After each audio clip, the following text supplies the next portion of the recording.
Go. The long-lasting effects of COVID-19. How did the changing of norms during COVID-19 leave permanent effects on the lives of individuals? First, I will be discussing the physical effects of COVID-19. The second section will be on the way the world adapted. Many new rules and regulations had to be put in place to ensure everyone's safety during this time. Lastly, the mental effects of these changes will be discussed. Since COVID affected the lives of many individuals, how did this drastic change affect their mental health? Coronavirus disease, or COVID-19, is an infectious disease caused by the SARS-CoV-2 virus. COVID was officially declared a pandemic in March of 2020. This pandemic spread at a rapid rate, killing 1,117,054 Americans and 6,887,000 people globally. The physical effects of COVID-19. Some symptoms of COVID-19 are the following: fevers or chills, shortness of breath, developing the loss of taste and or smell, a cough, experiencing body aches or headaches, being congested, or having a runny nose. How COVID can leave you with long-lasting health issues.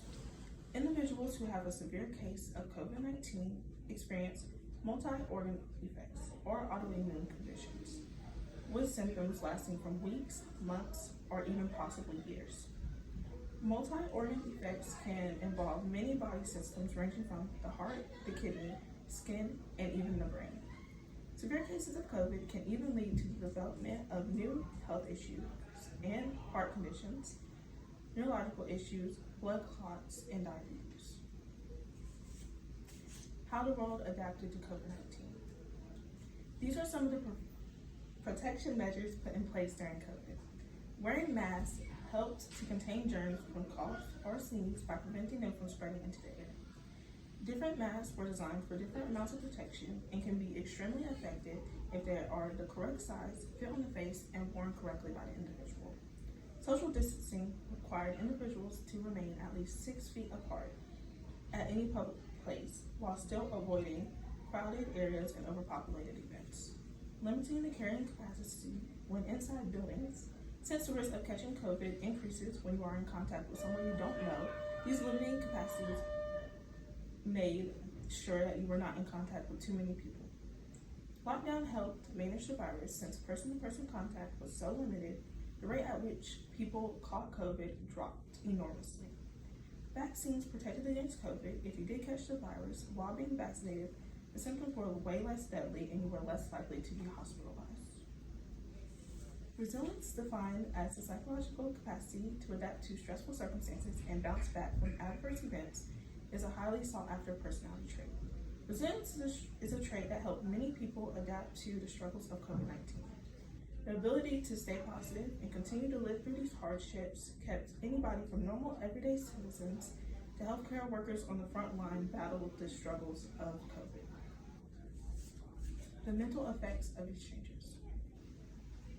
Government-imposed lockdowns and school closures in response to the disease have significantly disrupted the daily lives of children and adolescents, leading them to spending increased time at home, restricted freedom of movement, online learning, and limited to no physical social interaction with their peers.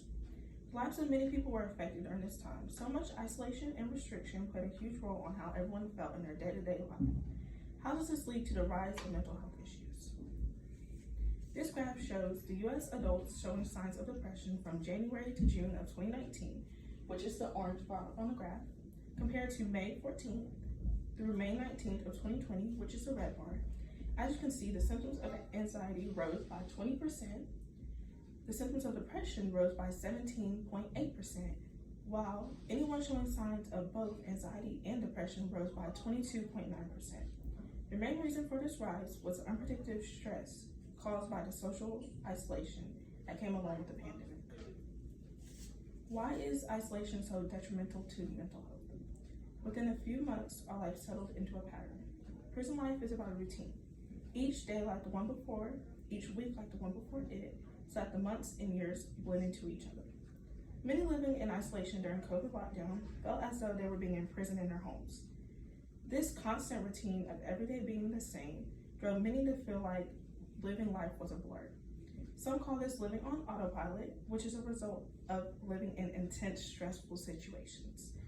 This can lead to major mental health issues like depression, anxiety, PTSD, and other stress-induced disorders. Living life in this state can affect everything in daily life, from relationships, friendships, and even one's work life. Solutions. Therapy. This is a great way to process what you're feeling and work through your emotions. Picking up a new hobby. Any way to fill up free time is a good idea when you are working through mental health issues as detrimental as these. Yoga or meditation. This can help and teach breathing techniques that help calm nerves in stressful situations.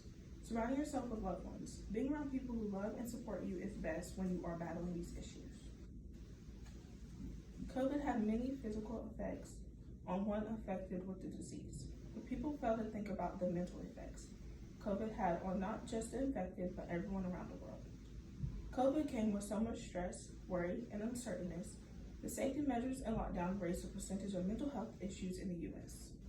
People today are still having a hard time being in crowds, making friends, speaking publicly, and COVID even turned some people into germaphobes due to the fear of getting infected.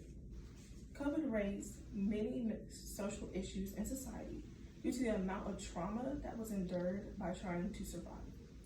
The effects of the change America went through will forever be carried by the individuals suffering with these issues. These are the image citations and her other citations.